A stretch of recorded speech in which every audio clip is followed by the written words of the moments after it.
सही बताऊं तो हर कोई ना इस मूवी में धोखा ही दे रहा है और कुछ कर ही नहीं रहा। मैं आपको बताता हूं कि एट द एंड यथार्थ सिन्हा के साथ हुआ क्या, हक-गुल को फांसी की सजा मिली या नहीं, और साथ ही सांची जो होस्टेज बनी थी वो जिंदा है या मर गई। देखो ये सारा का सारा मुद्दा ना एसीपी मलिक का किया कराया था, क्योंकि बेसिकली जो सांची थी वो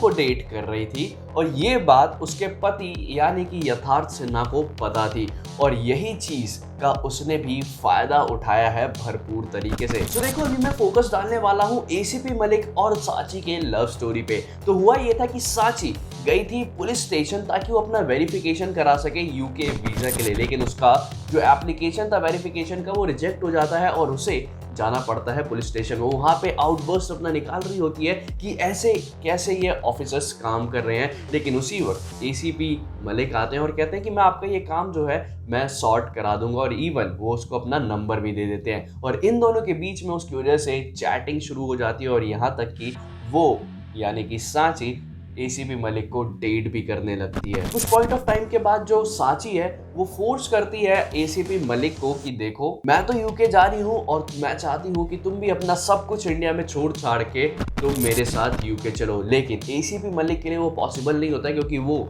ऑलरेडी मैरिड होता है और उसकी फैमिली होती है, और वो मना कर देता है। इवन दो वो दोनों बेड में पड़े होते हैं तो सांची कहती है कि तुम शायद मजाक कर रहे हो, अदरवाइज अगर तुम ये मजाक नहीं कर रहे होते तो मैं तुम्हें बोलती कि रेप केस में मैं तुम्हें फंसा देती। और उसके बाद तुम्हें पता है कि पुलिस वाले क्या करते हैं, सारे एसएमएस और जितनी भी हमारी फोटोज हैं वो एज अ प्रूफ मैं शो कर सकती हूँ। और इस चीज़ से काफ़ी ज़्यादा फ्रस्ट्रेट हो गए थे एसीपी मलिक और उन्होंने प्लान बनाया कि हक-गुल को वो डालेंगे उसके घर में, और उसके बाद वहाँ पे जो सीन होगा उसका सारा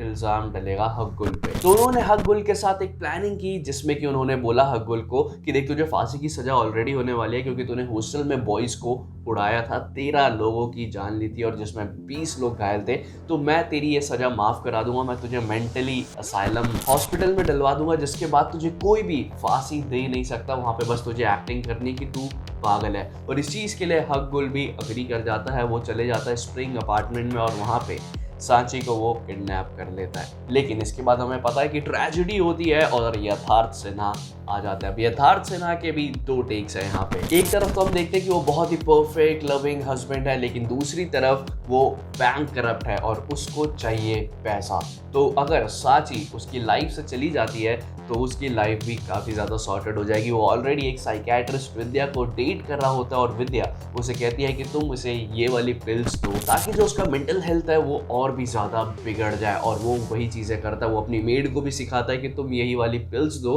और उसे छुपा छुपा के खाने में उसे खिलाओ, अगर उसे पता चल गया तो वो कभी खाएगी नहीं। यहाँ तक कि वो उस दवाई को छुपा के भी रखता था। बट मैं आपको बता दूं क्लाइमेक्स के टाइम में यथार्थ जब अपने घर में जाता है तो वो अपना जो मनी 50 लाख रुपए लेके आया होता है वो वहाँ पे फेंक देता है, लेकिन वही वो बंदा होता है जो गोलियां चलवाता है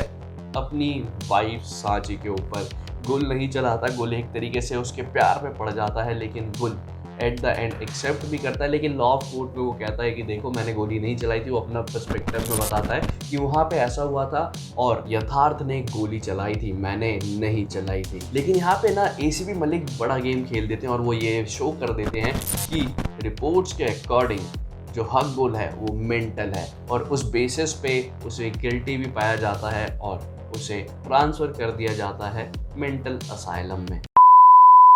तो इतनी थी ये story. Do let me no कि आपको ये मूवी पसंद आई या नहीं, एंड आई है तो do let me know in the comment section, and as always